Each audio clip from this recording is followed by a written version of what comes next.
The massive view screen in the United Earth Defense Command showed a sight that humanity had waited centuries to see. A sleek, silver spaceship, easily the size of a small city, hung in orbit above Earth. Its smooth surface gleamed in the sunlight, making it look like a star that had descended from the heavens. Ambassador James Miller stood straight, adjusting his simple black tie. At 55 years old, with gray hair and steady brown eyes, he had spent his life preparing for diplomatic missions. But nothing had prepared him for this. "Sir," his assistant Tom spoke quietly, "the alien transmission is coming through." The screen flickered, revealing a being that looked almost like a tall human, but with blue-tinted skin and large dark eyes. "People of Earth," the alien spoke in perfect English, thanks to their advanced translation technology. "I am High Counselor Allen of the Galactic Council. We have been watching your progress, and we believe you are ready to join the galactic community." 3 days later, Miller found himself aboard the Council's massive space station. The station was a marvel of engineering, a rotating ring structure that created artificial gravity. The walls seemed to be made of living metal that glowed softly, providing light throughout the corridors. The council chamber itself was a sight to behold. 12 different alien species sat in a circular arrangement, each representative seated on floating platforms that hovered at different heights. Miller noticed that humans had been given the lowest platform, a subtle but clear message about their perceived status.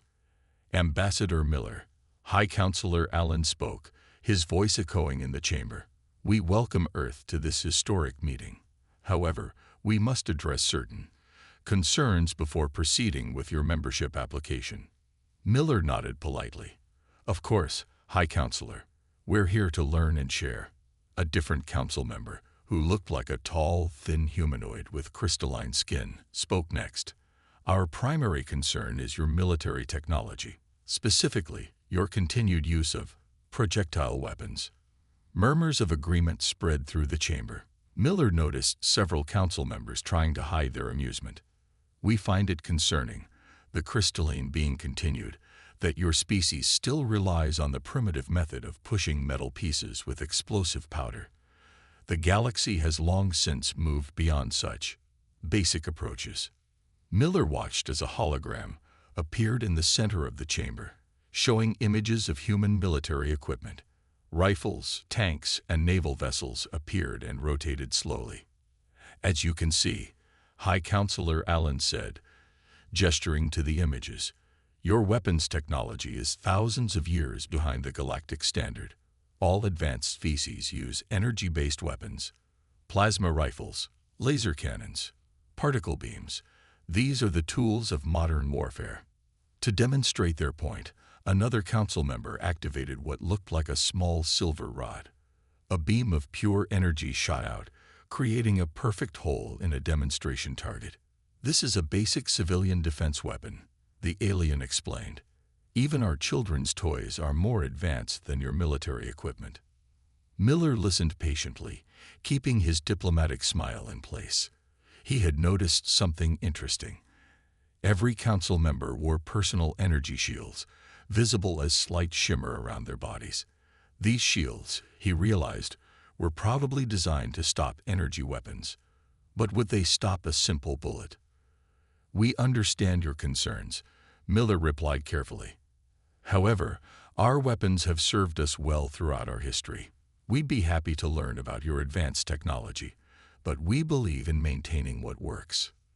This brought another round of poorly concealed laughter from the council members.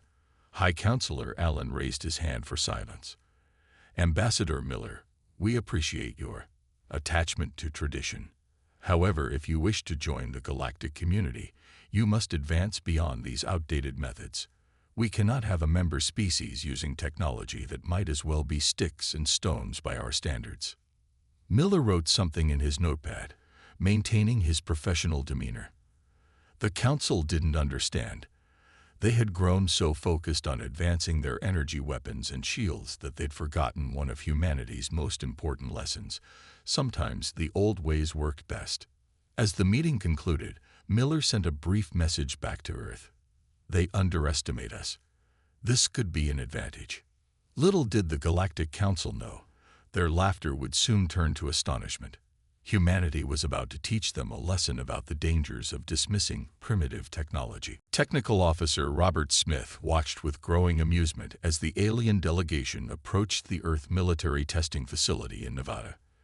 Their fancy energy shields shimmered in the hot desert sun, and their elegant robes seemed out of place against the dusty backdrop. "Welcome to Range 7, Smith said, gesturing to the long firing range behind him. At 40 years old, with weathered features and steady hands, he had spent 20 years testing military equipment. Today's demonstration would be different from any other. The alien technical team was led by Inspector Mark, a tall being with silvery skin who moved with an air of superiority. "We are here to assess your primitive armaments," Mark said, not bothering to hide his disdain. "Though I fail to see the point of this exercise." Smith just smiled and picked up a standard-issue military rifle. "This is our basic infantry weapon. It fires 5.56 millimeters rounds at approximately 3,000 feet per second." The aliens exchanged looks of what seemed like pity. One of them held up a sleek, chrome device that glowed with blue energy.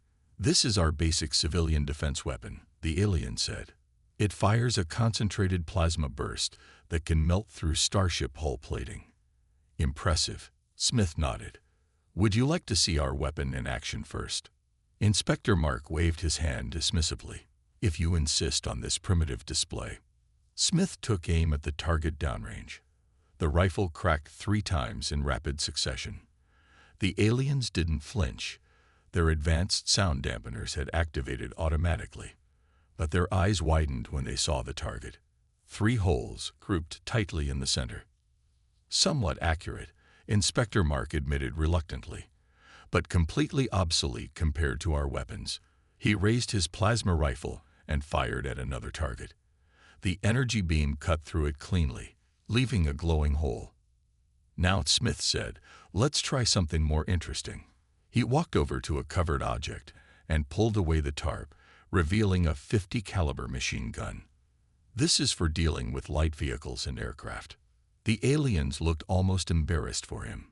"You mean you still use mechanical rotating parts and chemical propellants?" one asked. "We moved beyond such things thousands of years ago."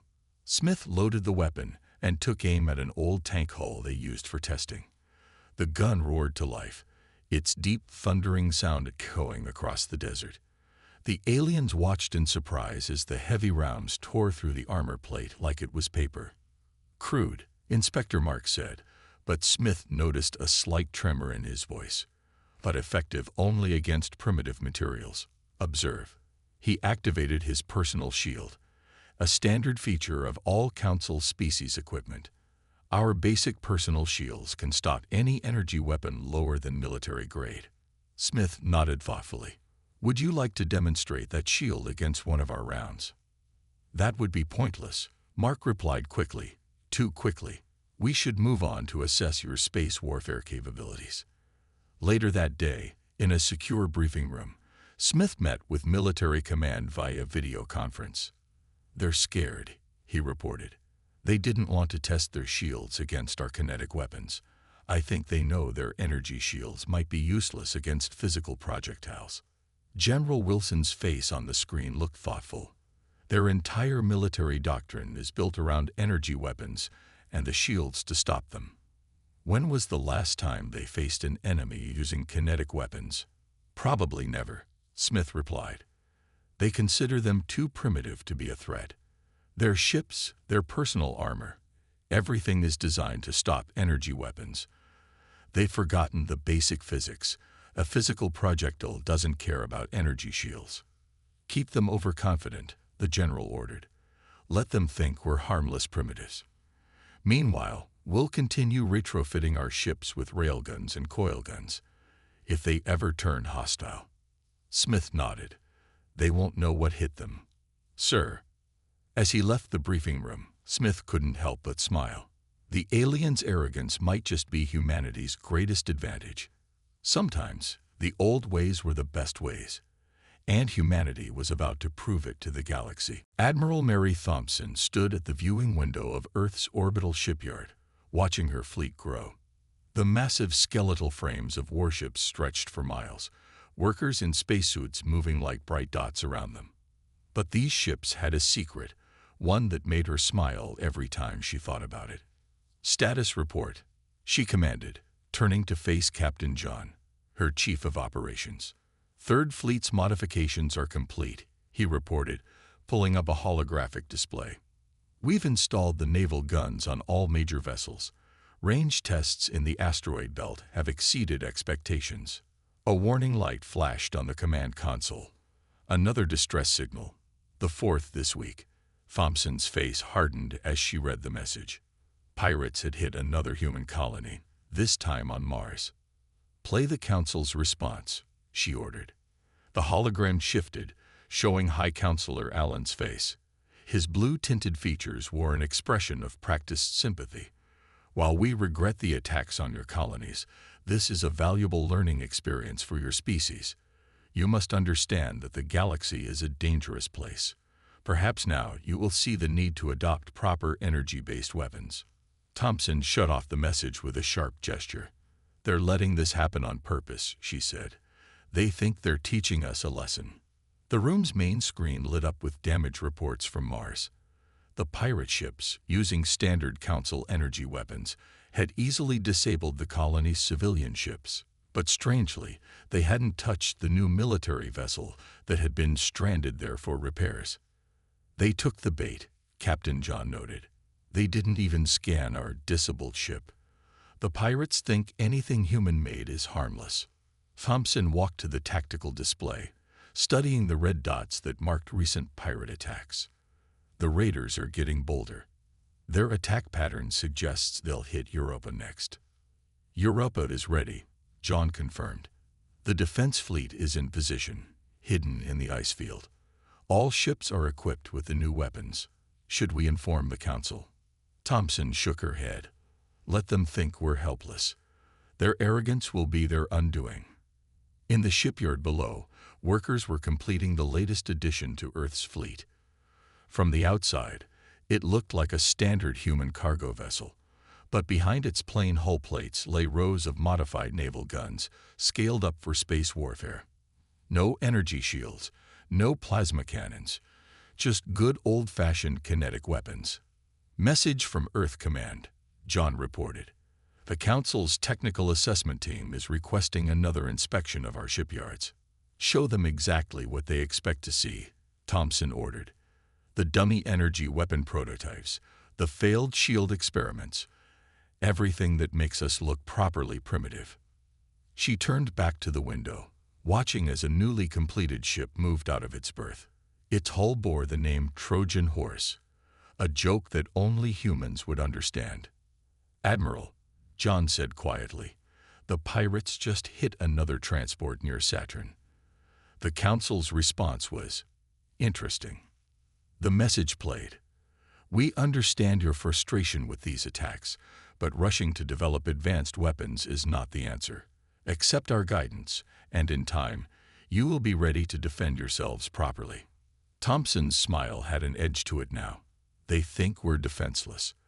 The pirates think we're easy targets. Not one of them has realized that space is the perfect environment for kinetic weapons. No air resistance, no gravity to fight." She looked at the tactical display again, where a dozen red dots marked pirate attacks. Soon, very soon, those same pirates would learn why humanity had kept its primitive weapons. The Council thought they were watching humans learn a harsh lesson about galactic reality. But the real lesson was yet to come, and it would be taught with steel and gunpowder, not energy and plasma. "Ready all ships," Thompson ordered. "The pirates will hit Europa in 3 days. Let's give them a proper human welcome." The pirates came just as Admiral Thompson had predicted. Their fleet of 7 ships dropped out of faster-than-light travel near Europa, their energy weapons already charging. The lead ship, twice the size of the others, moved confidently toward the human colony. In her command chair aboard the Trojan Horse, Thompson watched the tactical display with calm eyes. The pirates were following the exact pattern she had anticipated, arrogant, careless, and completely unaware of what awaited them. Enemy ships are broadcasting their demands, reported Lieutenant Rogers from his communication station. They're asking for the colony's surrender. They say they have disabled our primitive defense systems. Thompson allowed herself a small smile. Let them think that. All ships maintain radio silence. Wait for my mark. The pirate fleet spread out in a standard attack formation. Their energy shields glowed brightly, creating beautiful auroras against the dark backdrop of space. They had no reason to be subtle. After all, they were attacking a helpless human colony. Enemy lead ship is launching shuttles, Rogers announced. They're beginning their boarding action. Right on schedule, Thompson said quietly. She pressed a button on her chair, sending a prearranged signal to the fleet. All ships, execute Operation Surprise. The ice field around Europa suddenly came alive. 5 human vessels, previously hidden by the ice and minimal power signatures, activated their engines. The pirates' first warning was a brief radar ping, something their advanced sensors almost dismissed as background noise. Then humanity showed them why primitive weapons were still deadly. The Trojan horse fired first. Its sides split open like a blooming flower, revealing rows of modified naval guns. There was no beam of energy, no glowing plasma, just solid metal rounds accelerated to incredible speeds by electromagnetic rails. In space, there was no air resistance to slow the projectiles, no gravity to pull them off course, just pure kinetic energy traveling at a significant fraction of light speed. The pirate fleet's commander had just enough time to realize something was wrong. His sensors detected multiple solid objects approaching, but his energy shields were calibrated for energy weapons, not physical impacts. The shields flared brilliantly as they tried to stop the incoming rounds. They failed. The first salvo tore through the lead ship's shields as if they weren't there. Armor plating, designed to disperse energy weapons, crumpled under the impact of solid shells. Secondary explosions blossomed across the ship's hull as ammunition stores were hit. Target disabled, reported the weapons officer. Moving to secondary targets. The remaining pirate ships tried to react, bringing their energy weapons to bear, but they had never trained for this type of combat. Their shots, while powerful, were too slow. The human ships were already moving, their next salvos ready. Thompson watched as her fleet executed the carefully planned attack. The pirates' energy shields, their supposed advantage, were useless against kinetic weapons. Ship after ship discovered that hard truth as solid shells ripped through their defenses. Enemy fleet is attempting to retreat, Rogers called out. They're charging their FTL drives. Let them go, Thompson ordered. They'll spread the word better than we ever could. Of the 7 pirate ships that had arrived, only 3 managed to escape. The others floated dead in space, their hulls punctured by multiple impacts, their crews surrendering to human boarding parties. Hours later, Thompson stood in her ready room, preparing her report for Earth Command. The Council had already sent a message, expressing concern over the excessive force used against the pirates. They still don't understand, she told her executive officer. They think this was luck or desperation. They haven't realized that we've been preparing for this moment for months. She looked out at Europa, where the damaged pirate ships were being towed to the colony for study. Soon, the galaxy would learn what humanity had known for centuries. Sometimes the simplest solutions were the best ones. Send word to all colonies, she ordered. The pirates won't be a problem anymore. And if anyone else wants to test our primitive weapons, well, we'll be ready. The emergency meeting of the Galactic Council was anything but calm. High Counselor Allen stood in the center of the chamber, watching recordings of the battle near Europa for the 12th time. The silence in the room was heavy as they watched human ships tear through the pirates' energy shields like paper. Play it again, ordered the crystalline council member, his usual smoothness replaced by worry. Focus on their weapons. The hologram showed close-up views of the human ships opening fire. No energy beams, no plasma bursts, just solid metal projectiles moving at incredible speeds, simple, effective, and completely unstoppable by standard energy shields. How did we miss this? Alan asked, his blue-tinted skin several shades paler than usual. We were so focused on energy weapons, we forgot the basic laws of physics. Ambassador Miller stood quietly at his platform, which was no longer the lowest in the chamber. His position had been raised significantly, a clear sign of the Council's changing attitude. Our analysts have completed their study of the captured pirate vessels, reported the head of the Council's military division. The damage is concerning. Their shields were at full power, yet the human weapons passed through them without any resistance. Another council member, who looked like a tall humanoid with golden skin, spoke up.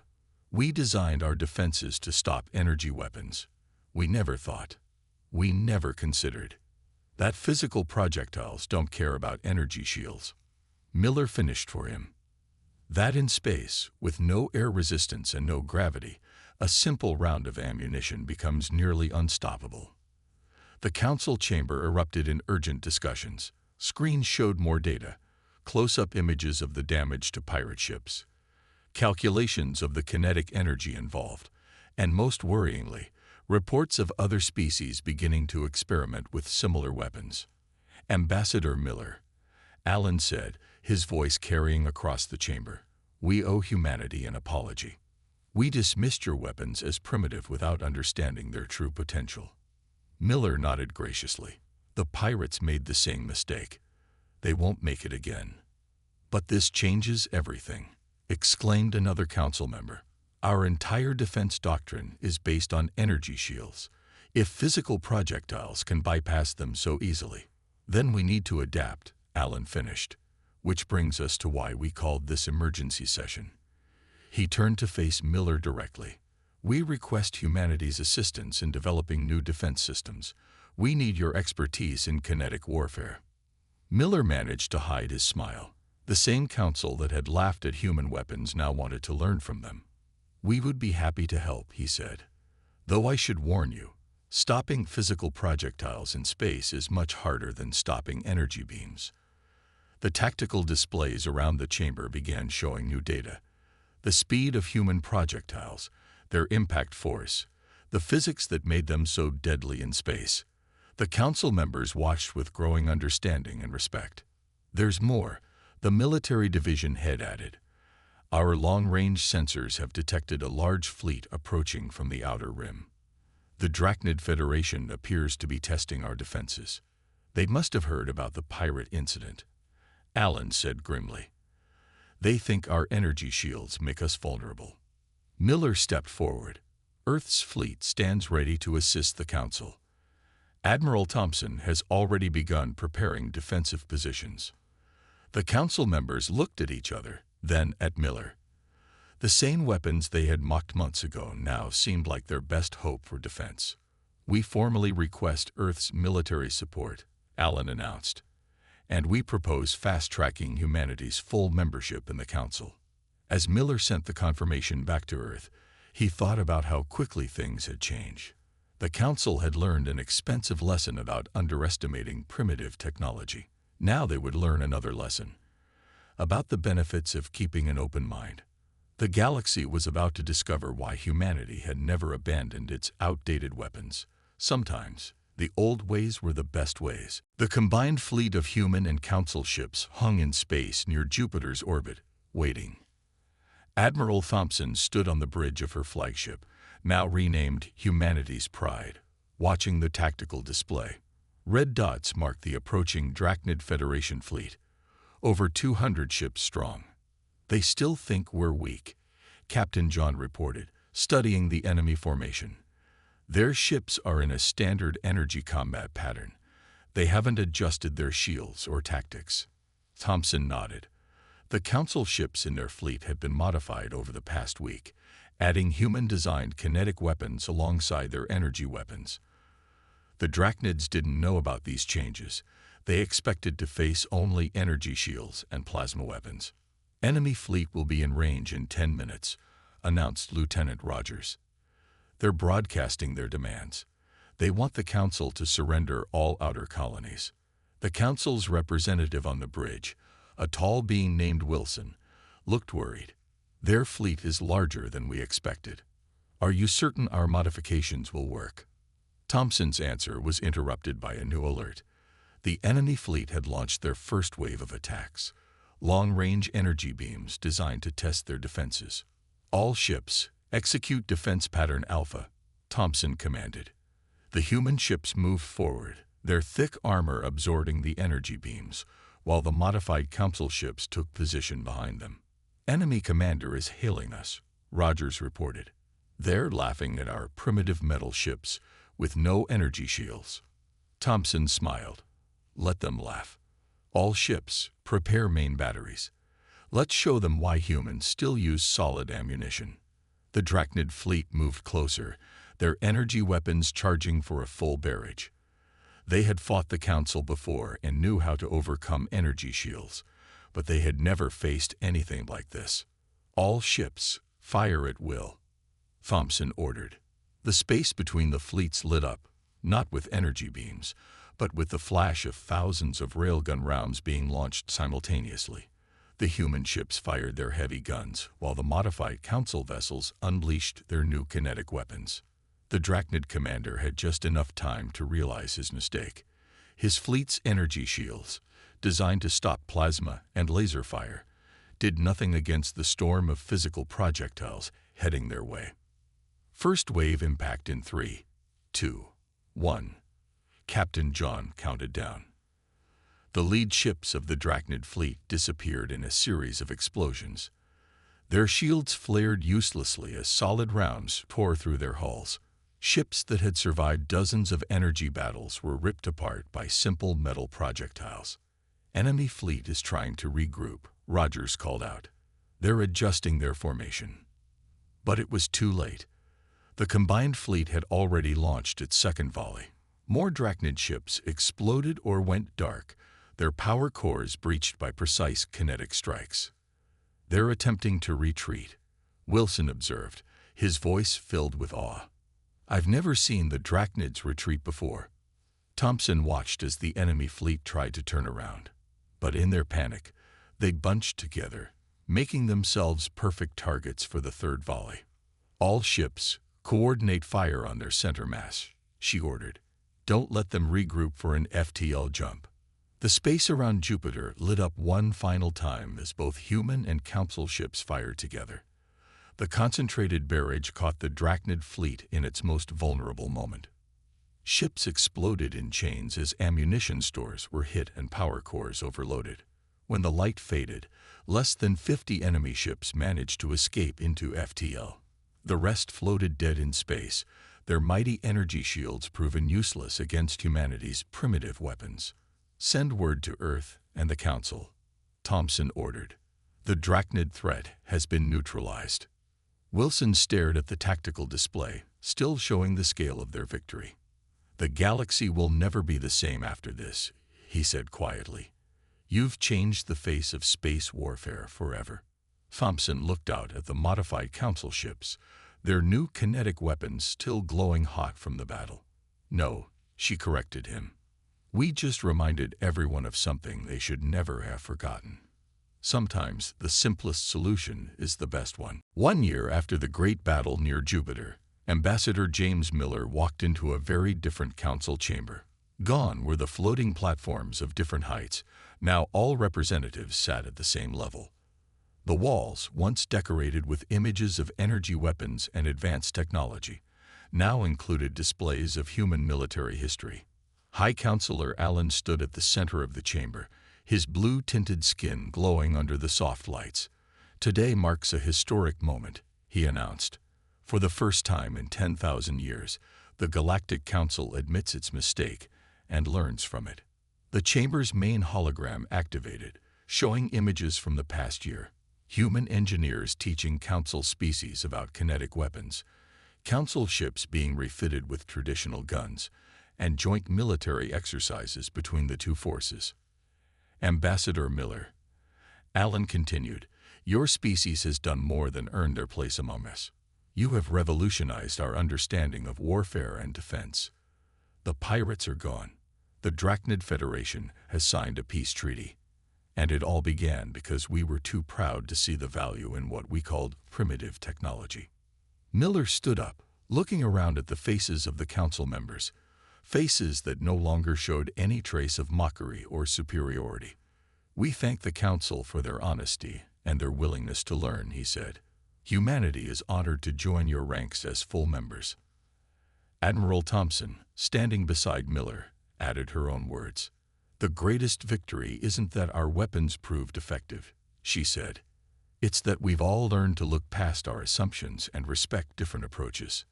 The main screen showed the newest addition to the Council fleet, a massive ship called Unity, built jointly by human and Council engineers. It carried both energy and kinetic weapons, combining the best of both worlds. There is more, Allen announced. The Council has unanimously voted to establish a new position, Chief of Military Innovation, and we ask Admiral Thompson to be the first to hold this post. Thompson stepped forward, her eyes wide with surprise. 1 year ago, the Council had laughed at her primitive fleet.